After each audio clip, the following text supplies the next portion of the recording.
Right, grade 12, so we're going to look at the second lesson today as well. What we're going to look at now is the factors to consider when making investment decisions. Obviously, there's many different investment options out there, and you are going to take into account different factors when you decide which type of investment suits you as the investor best. Right, the first thing before we get there is we're just going to talk quickly about the functions of the JSE. Remember, we said JSE is Johannesburg Securities Exchange. It is part of the capital market, and this is where all public companies will be listed. So if people are willing or wanting to buy or sell shares in public companies, this is where it is all going to happen. Right, the first function of the JSE is that it gives opportunities to financial institutions, such as insurance companies, to invest their funds in shares. All right. Insurance companies, for example, when we pay them our insurance premiums, they don't just always take that insurance premiums and deposit it in the bank. Some of it they do, right? But obviously the funds that they receive, our premiums that they receive, they use that is their income. And they want to use that money, they want to make that money to grow. So they invest those premiums that they take from us, they invest that in different ways. As I said, they can take the money and invest it in the bank, but the interest there is very low. So a lot of insurance companies also use those funds to buy shares. Yeah, they can buy and sell shares. If they buy shares at a low price and they sell later at a higher price, obviously they will make some profit in this way and help their money to grow. All right, so the JSE creates the market so that financial institutions such as insurance companies can compare the different share prices and see what's happening, and then it creates an opportunity for them then to invest their funds in shares to make their money grow. Right, it also serves as indicator of economic conditions in South Africa. If you watch the news, okay, if now during lockdown you actually get bored enough and you actually watch the news, you will see after the news they also do financial indicators, and one of those indicators that they talk about is the all share index, it's called something like that, okay, where they indicate it is a sign of the health of the economy. Okay, well, based on what share prices are doing, that is an indication to us whether our economy is growing or shrinking, what is happening in our economy. All right, so it's one of the important indicators that economists will look at to determine what the economic conditions in the country is doing and to make predictions about what is going to happen in the future. Right, it also keeps investors informed on share prices by publishing the share prices daily. There's a saying that goes, if you've invested in shares, when you wake up in the morning, before you kiss your wife good morning, you first check your share prices. All right. The JSE, obviously it's published daily. You can access it on Google as well. If you have invested your money in shares, obviously it is vital for you to know what those share prices are doing. If you have invested in shares, you want the share prices to increase because the value of your investment is then increasing. All right. So you don't have to guess about the share prices. It is very transparent. You can literally go in the newspaper or on the internet and look at what is happening to the prices of the shares that you own. Right, as I said, because the JSE is a market, it serves as the intermediate person, the link between investors and public companies. Any public company will be listed on the JSE, which means then on the JSE they will make their shares available for sale, and any investor that is interested in investing in shares will also go to the JSE to see which shares are available for them to purchase. All right, so it serves as the market that brings the buyers and the sellers of shares together. Right, shares are valued and assessed by experts. All right, so because the JSE, it is one of the very few examples of a perfect market where prices are determined by demand and supply only. There's no kind of interference by the government at all. So the value of the shares that you own is a true reflection of the value of those shares. The shares are valued by experts, people that work on the JSE, those stockbrokers. They know what they are doing. They've been receiving high levels of training. So the value of your shares is not just plucked out of the air. The value is legit. It is assessed by experts, people who know what they're doing. So if the brokers seem to think that the value of the shares should be high, then that is a good opinion. Right, small investors are also invited to take part in the economy through the buying and selling of shares. Obviously, you don't have to buy 10,000 shares in Absa. If you have a little bit of money, obviously you can go as an entry-level investor. You can literally buy 1 share in a company and 2 shares in that company and 5 shares in that company. You don't necessarily have to have a huge amount of money to buy and sell shares. Now, if you've got a smaller bit of extra money that you would like to play around with, you can buy small amounts of shares. There are share price, some shares obviously that have higher values than others, but there are some cheaper shares available as well. Right, venture capital is made available on the open market. Obviously, venture capital, remember, if you want to list a public company, you obviously have to raise funds to start that company. And one of the ways in which you can do that is through the JSE. Now, you sell your shares to members of the public. If you want to start a business, but you cannot create all the capital on your own, okay, you cannot borrow enough money, you don't have enough savings to start your own business, you can obviously use the JSE to raise funds by selling shares to the market. Venture capital is capital that you raise in the beginning when you are starting your business. Right, it is an orderly market for securities and it serves as a disciplined market for securities. As I said, the JSE is regulated. There's laws and procedures and whatever that has to be followed. Businesses, before they are listed on the JSE, there's certain requirements that they have to adhere to. So it is a disciplined market for securities. There's a right way and a wrong way. Not anything can just happen there, right? It is a disciplined market. Serious buyers go there, serious sellers go there, and it's an organized way of buying and selling shares. Right, it also encourages new investment. So people that want to enter the investment market for the first time, okay, you don't have to just expand your existing investments. You can totally start a new investment. A small investor, a big investor, anybody can invest on the JSE for the first time. It also mobilizes the funds of insurance companies and other institutions. As I mentioned in the very first point, insurance companies and banks, any other financial institution, they can use their surplus funds to invest in shares as well. And it enables them to invest their money in such a way that hopefully their money can grow. It can be an additional source of income for these financial institutions. Okay, it raises primary capital. As I said, if you yourself is not able to raise enough funds to start your business or to run your business, you can obviously create more income through selling your shares if provided that you are a public company. All right, so it's a fairly easy way to raise funds. If you have a business, you would like to expand your business, but you need to raise more funds, you don't want to borrow the money from the bank, the easiest thing ever is to just sell more shares on the JSE.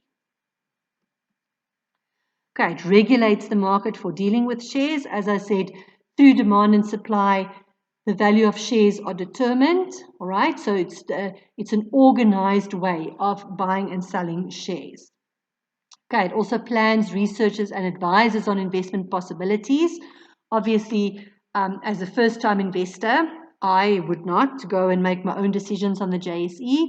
Obviously, there are brokers there that will make transactions on behalf of people, obviously for a fee. But those brokers, as I said, are very knowledgeable in their field. They have been working with buying and selling of shares for a long time. They are able to see trends in the market. And if they are guessing that share prices will increase, there's a good chance that they are going to be right. Okay, they've done their research. So a broker there can give you like sound financial advice with regard to which shares to buy and when to sell your shares. Okay, it also ensures that the market operates in a transparent manner. Okay, as I said, nothing is kept secret. Share prices are published daily, and any given time of the day you can go onto the internet and research and find out what the value of the shares are. Historically, you can literally research what the trends were. Are the shares values busy increasing? Is it busy decreasing? Everything is very transparent. It gives us all the information that we need so that when we decide to buy or sell, we are making an informed decision. Okay, it also provides protection for investors because, as I said before, a company can be listed on the JSE. There's a list of procedures that has to be followed, and there are certain requirements that they have to adhere to make sure that not anybody can just open a business and sell shares and then run away with people's money. Okay, there's rules and procedures to be followed, which means that once a company is listed on the JSE, it is a fairly secure investment. Okay, it also encourages short-term investment. When we invest in shares, it depends obviously on your goal. What is the reason behind your investment? Some people literally invest in shares for speculation purposes. And that means that we are going to buy the shares when their prices are low, and then we're going to wait. So we hold on to those shares. We watch the share prices every single day, and we see, oh, the price has gone up by 10 Rand, 20 Rand, 30 Rand, 100 Rand, 150 Rand. And once we think, right, prices have increased enough now, we are going to sell our shares, and we realize a quick profit. When you invest in shares, it doesn't always mean that you want to be an owner of this business. Some people literally buy shares and sell them and buy them and sell them in order to make a quick profit. All right, so it can be a short-term investment or a long-term investment. Okay, it facilitates electronic trading of shares. In the past, before everything became electronical, the JSE literally worked on the basis of brokers standing on the floors of the JSE screaming out. One person will be standing there screaming, I have got 10 shares in Absa to sell. Another person would be screaming there, whoa, okay, I am interested in buying 5 shares in Absa. Okay, screaming. It was a madhouse. Nowadays, everything is electronic, and buying and selling on the JSE now happens electronically. Okay, so it's a bit less chaotic. Right, that's it for the JSE then. We are now going to look at different factors that we are going to consider when we make an investment decision. So if you have a certain amount of money that you would like to invest because you want your money to grow and you want to earn some passive income, there's obviously different investment options that is available to you. Those ones we will look at in the next lesson. But for today, we're going to look at what are the factors that we're going to look at when we decide which investment option is the right one for me. Right, I'm going to just list them here quickly, and then we're going to look at them in more detail. The first thing that we're going to look at is the return on investment. We are also going to look at the risk involved in the investment. Some investments are high risk, some are low risk. We're going to look at the investment period. We are going to look at the inflation rate. Now, what happens to our investment when inflation is high? We're going to look at the tax implications. Different investment options obviously have different tax implications. We're going to look at the liquidity. Okay, liquidity refers to how quickly we can turn our investment back into cash. In other words, how quickly can we withdraw our investment if we need the money back. We are also going to look at the personal budget. In other words, you as a person, what is your investment budget? Do you have a lot of money to invest? Do you have only a small amount to invest? We're going to look at investment planning factors. And then lastly, we're going to look at the volatility on the investment markets. Okay, so how stable is that market? Is there lots of fluctuations, or is the market more stable? Right, so the first thing that we are going to look at is the return on investment. Okay, so when we talk about the return on investment, we are referring to the income, the potential income that we stand to gain from this investment. So whether I'm going to receive interest on a fixed deposit, whether I'm going to receive a dividend from investing in shares, whether my amount invested is actually going to grow, all of that refers to the return on investment. Now, we want as much income from our investment as possible. All right, now a general rule of thumb is the higher the risk involved in your investment, generally speaking, the higher your returns are going to be. Safer investments will have a lower return on investment. Okay, your return on investment, the interest that you receive on your deposit, that interest is your compensation for the risk that you are taking. So if you are taking a low risk, you are going to get a low interest rate. If there's a more high risk investment, your return on your investment, your interest will be higher. Right, so there's obviously a link, a direct link between risk and return. The higher the risk, the higher the return. All right, now when we look at the return on investment, what is important is that we don't look at the gross return. What is important is that we look at the after-tax gains, the net gain on our investment. Because as I said, different investment options also have different tax implications.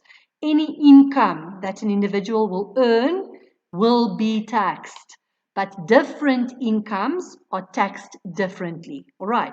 So when you decide on the return on your investment, when you look at two different investments, and you are trying to see which one is going to give you the biggest return on your investment, it is important that you take into account the tax implication. How much after tax are you going to gain? Now, what is the income after you have paid your taxes? All right, returns can also be in the form of a capital gain when your asset appreciates over time. For example, if you invest in property, now if you buy a factory, fixed property tends to appreciate over time. In other words, the value of fixed property tends to increase over time. So if you bought a factory for 1 million rand and 10 years later you sell it for 2 million rand, the value of your investment has grown. You have a capital gain. The value of your fixed asset, the value of your investment itself has gained. It's not necessarily interest, it's not necessarily dividend, but you have made an investment and your investment has grown. The monetary value of your investment is higher later on, after 10 years, if your asset has appreciated. Right, the next thing that you're going to take into account before you make your investment is the risk. Right, now shares, for example, have a low to medium risk over a long investment period, okay? But you must always remember, people always think, okay, I'm going to invest in shares, it's a get-rich-quick thing, this. It doesn't work that way. When you buy shares, it can go either way.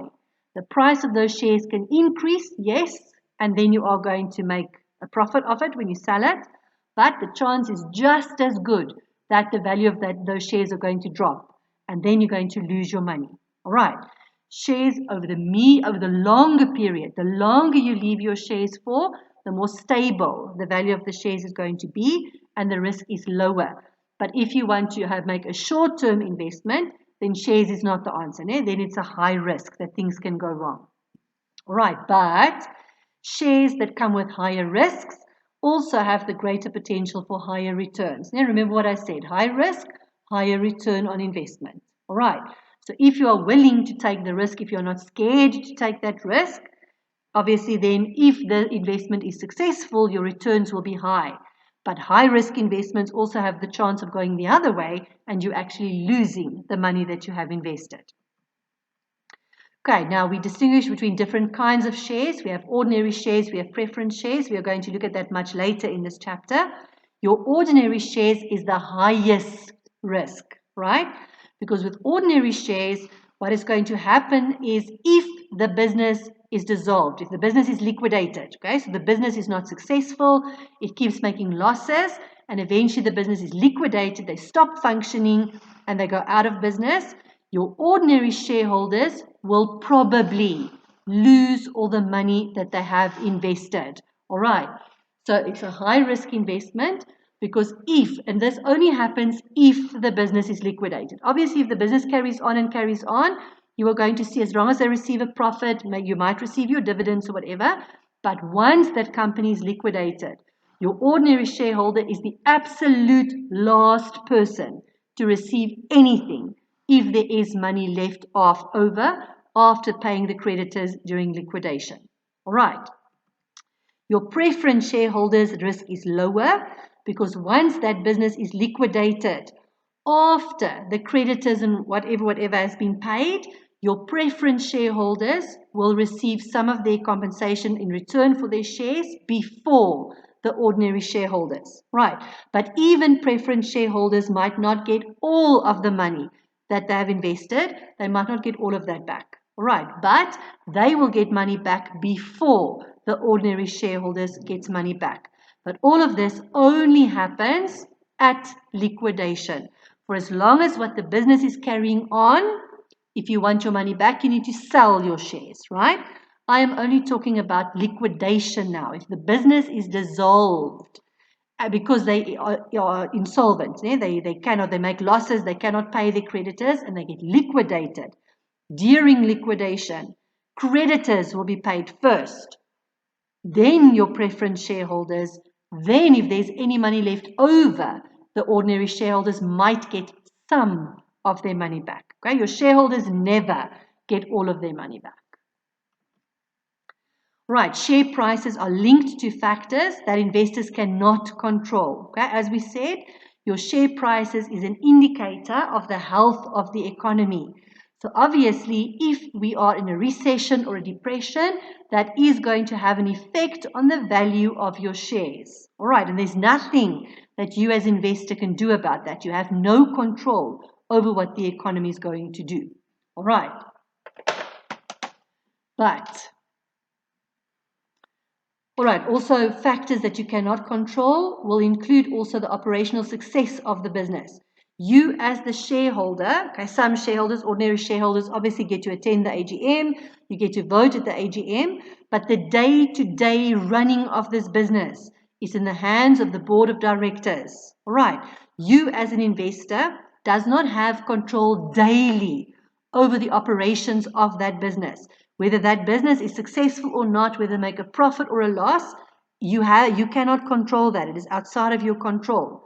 And your share prices are linked to the success of the business. Businesses that are generally a lot profitable, their share prices tend to increase. Businesses making losses that are less successful, their share prices tend to be low. Right, then very important, share prices are very, very volatile. It is completely unpredictable. We cannot predict with any kind of certainty whether share prices are going to increase or decrease. And as I said, there's many things that impact on the prices of those shares that we do not have control over. All right, so share prices are volatile. It's changing all the time. Okay, now during lockdown, you've got a lot of time to kill, right? So do yourselves a favor and look. If you have the data, Google, watch the news, see what is happening to shares. Some days it'll be going up, tomorrow it goes down again, then up again, then down again. That's what volatile means. There's no growth pattern. It's not always increasing. Sometimes it's increasing, sometimes it's decreasing. It fluctuates all the time. And it's very difficult, if not impossible, to predict what is going to happen to the value of those shares. Right, the next factor to consider is the investment period. Right, so when we talk about the investment period, we are referring to the duration of the investment, which may influence the return on the investment. So in other words, how long would you like to invest your money for? Okay, would you like to invest your money for 2 months? Would you like to invest your money for 5 years? Right, how long are you making this investment for? Again, general rule of thumb, the longer the investment period, the higher the returns. It is also linked to risk. The longer the investment period, the higher the risk, and therefore the higher the returns. All right. Over a short period of time, less things can go wrong. But over a longer period of time, there are more things that can go wrong. All right, so the investment period will obviously depend on the investor's personal needs. You as the investor will decide, okay, I want to save this money, but I might need my money in a year's time. Then you have to make a short-term investment. If you have a lot of surplus funds and you think you are not going to need this anytime soon, then obviously, personally, you can afford to invest that money for a longer period of time. It totally depends on the investor's personal needs. How long does he feel he has until he needs that money back again? All right, short-term investments, as I said, enable investors to access their money in a shorter period of time. All right, so you'll see when we get to the types of investment, you can, for example, make a 32-day deposit, which means that you are putting your money into a savings account and you need to give 32 days notice. All right, so that is a short-term investment. Once I give my notice, within 32 days, I can have my money back. If you make a fixed deposit for 5 years, that means you can die. You are not going to get your money back before that 5 years is over. All right. So the investment period refers to how soon will you be able to access your money? How quickly will you be able to withdraw your money again if you need the money for whatever reason? All right. So as we said, the investment period can be short term, it can be medium term, or it can be long term. It is totally dependent on how soon you think you're going to need to use that money again. But again, as I said, the longer you invest the money for, generally speaking, the higher returns you will receive. Right, the next important consideration is the inflation rate. All right. Now, when there's inflation, when there's a high inflation rate, any kind of inflation means that the purchasing power of your money will decrease. All right. So, for example, 10 years ago, if you went to Pick n Pay with 20 Rand, you could buy a 2 liter of milk and a loaf of white bread. Now, if you go to the shop with 20 Rand, you will be able to afford a bread, but you will not be able to afford milk. Purchasing power refers to how much you are able to buy with a certain amount of money. Right. So the purchasing power of your money will decrease if you are able to buy fewer goods and services with a particular amount of money. Now, when there's inflation, it means things are becoming more expensive. If, for example, the inflation is 10%, it means that generally speaking, the goods and services, all the goods and services that we are buying is becoming 10% more expensive. All right. So your purchasing power of your money will decrease by 10% because you are able to afford 10% less goods and services than before. The more expensive things become, the less we are able to buy with our money. Now, when you make an investment, you want absolutely that the rate of the return on your investment should be higher than the inflation rate. Okay? For example, if I deposit my money in the bank, okay, I make a deposit, a savings account, and I deposit my money in the bank. If I am earning a 5% interest rate, okay, so the bank is paying me 5% interest on my investment. Every year, my investment is growing by 5%. At the same time, the inflation rate is 10%. Right, so every single year that my money is now being saved in the bank, things out there are becoming 10% more expensive. So after the 5 years is over, my money has grown by 5%, that's the interest that I received, but now things are 10% more expensive. So 5 years ago, my money was actually worth more than what it is now. All right, if inflation is high, you do not make an investment unless the return on your investment is going to be higher than the inflation rate, because inflation makes the value of your money decrease. Your return on your investment is supposed to make your money increase. Your money should be increasing faster than the inflation, because otherwise, after you withdraw your investment, you will not be able to buy as much as what you would be able to buy 5 years ago when you made the investment. When inflation is high, people tend to rather spend their money now while their money still have value, rather than saving it, because if they save their money, 10 years later, their money is almost worthless. The value of that money has decreased.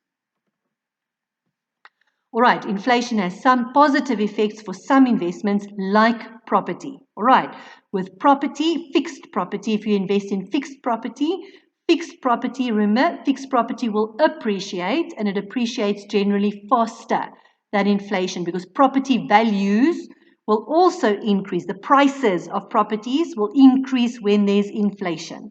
All right, so investing in a fixed property, that is always a good idea when inflation is high, unlike bank investments. Now, if you deposit money in a bank, that doesn't always grow faster than inflation.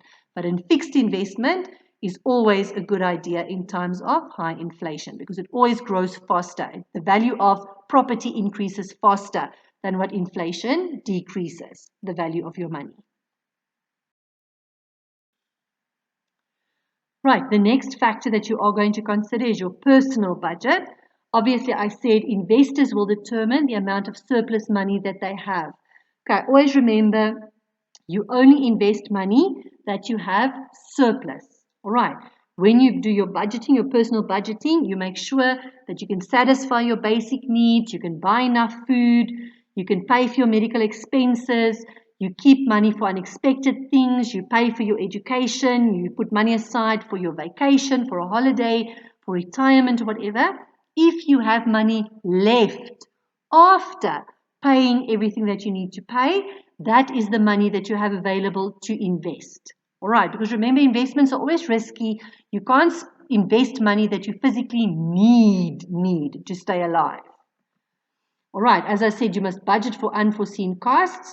So you cannot put all of your extra money in an investment. You have to keep some money aside.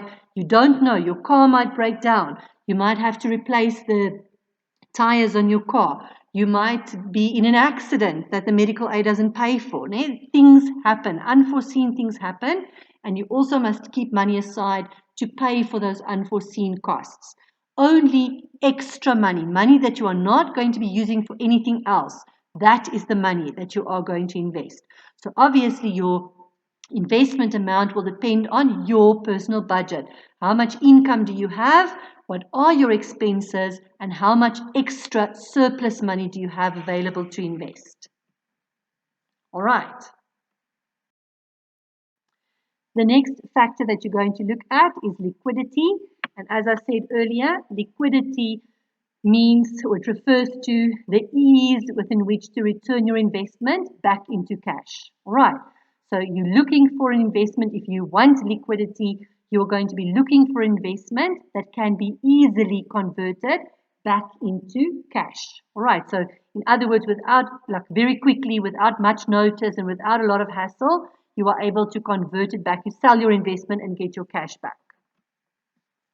Right, so as I said, it's used to describe the ease and the speed with which investors can convert their investment back into cash. All right, so for example, if you've made an investment in a savings account, that is more liquid than if you've made an investment in a fixed deposit. All right, so for example, if you put your money into a 32-day savings account, when you give notice, after 32 days, your money will come back to you and you can spend that money. It is liquid. It turns back into cash quickly. But if you've made a fixed deposit for 5 years, there is no way on this earth that you can get your money out of that fixed deposit until after that 5 years is over. You can go and beg and plead. The bank is going to say, no, you have invested this money for 5 years. Only after that 5 years have passed will you be able to convert your deposit back into cash. So a 32-day savings account is more liquid. A fixed deposit is not liquid at all. Right, the tax implications. As I said, different sources of income are taxed differently. So obviously we also look at the tax implication of our investment. How is my income going to be taxed? So as I said, when we look at the return on the investment, we have to look at after-tax return, not the returns that we receive. How much of our income do we have left after we have paid the taxes on the income received from this investment? All right, so income tax implications must be considered. You are going to look for that investment where the income is going to be taxed less. All right, you don't want to pay a large amount of tax. So you find your investment, a type of investment that is going to give you the best after-tax returns, that the taxes are less. The more taxes you have to pay, the less returns you are going to receive. All right, and as I said, tax rates are not necessarily the same for different investments. Different investments, different sources of income are taxed differently. It is just the way that the tax system works. Right, when we talk about investment planning factors, obviously when you're an investor, you always consider the safest possible investment opportunity. You want your investment to grow. You don't want to make a risky investment and then stand the chance of losing all of your money.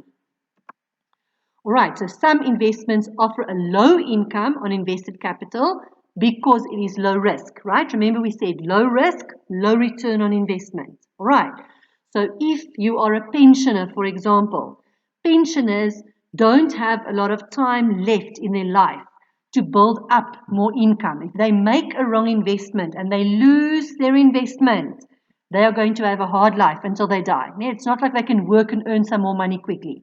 So for pensioners, for example, they are always going to look for a safer investment, and they will take the low income on that safe investment rather than making that risky investment that promises a high income but that can potentially lose them their investment. All right, you're also going to look at the different investment opportunities that is available to you, and you're going to look at their history. You're not just going to make a rash decision like eeny, meeny, miny, mo, okay, this is the one that I'm going to choose. When you decide on an investment, you're going to look at how these types of investments have been performing over the last couple of years. All right, if over the last couple of years it has shown no growth, nobody's going to wave a magic wand and suddenly because you are investing it, now it's going to grow, okay? You want to get a good return.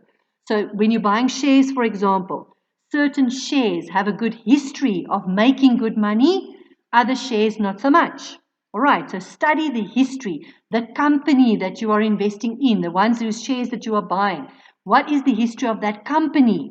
Over the last 5 years, have this company been making a profit or have they been making a loss? If they're making a loss, you sure as hell don't want to invest there. If they've been making a profit, good. Then you look further. Yes, they've made profits, but how much dividends have they paid out? If you buy shares, you want to receive a dividend. There's no law that says a company has to pay out a dividend when they make a profit. That is up to the board of directors to decide. So even if a company is profitable, doesn't necessarily mean they're going to give you a good dividend. Look at the history of their dividend payouts. Over the last 5 years, when they have been profitable, have they declared dividends? Have they paid out those dividends? That is going to determine, probably it's still not a guarantee, but it shows you that they have a history of giving a dividend, a good dividend. All right, it's also always a good sometimes to split your investments. Now, you're not going to invest all of your money in shares. There's different investment opportunities available. There's that saying that goes, no, you don't put all of your eggs in one basket, because if that one basket falls, all of your eggs are gone, right? So when you make your investments, you choose different investment options. Don't put all of your money in shares. Put some of your money and buy shares. Take some of your money and put it in a fixed deposit. Take some of your money and buy government bonds. Split your investments so that if one investment is an epic fail and you lose your money, you're not losing all of your money. Some of your other investments could still be performing well, and at least you will get something in return there. Don't put all of your eggs in one basket. Right, the method of calculating the interest or return on the investment should also be considered. As I said, we distinguish between simple interest and compound interest. So you must obviously see how, if you make a fixed deposit, for example, how is the interest going to be calculated? More interest will be accrued, obviously, when you do compound interest. All right, there's an exercise right at the end of this chapter where we're going to compare these two. Remember, you want the biggest return on your investment possible. Right, well, the last thing I think that we're going to consider, the last factor, is the volatility on the investment markets. As I said, volatility refers to the fluctuations. All right, so has this investments in the past, have it been grown steadily, or is it up and down? Then it's increasing, then it's decreasing, increasing, decreasing. Nobody can predict with any certainty what the hell it's going to do next, right? So obviously we have to consider these fluctuations, national and international economic trends. Then you look at what is happening in the country, you look at what is happening around the world. Because remember, in South Africa, we have an open economy.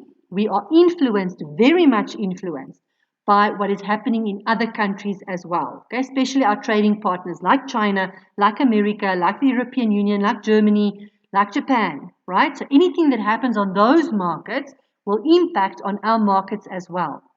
All right, things like the coronavirus, something completely external, is influencing our market. It's creating fluctuations where fluctuations was not expected. All right, so you look at the level of volatility. All right, if it's volatile, if it's fluctuating all the time, it is a more risky investment. It can go up, it can go down. Nobody knows. All right, you have to look at the history of the performance of that investment over a period of time to see how much fluctuations there were and what is the trend. They're the long-term trend. There might be short-term fluctuations, but over a long term, okay, investment levels have improved. The value of the investments have increased. Short-term fluctuations is not always what is important. We look at the long-term trend, especially if you plan on investing over a longer period of time.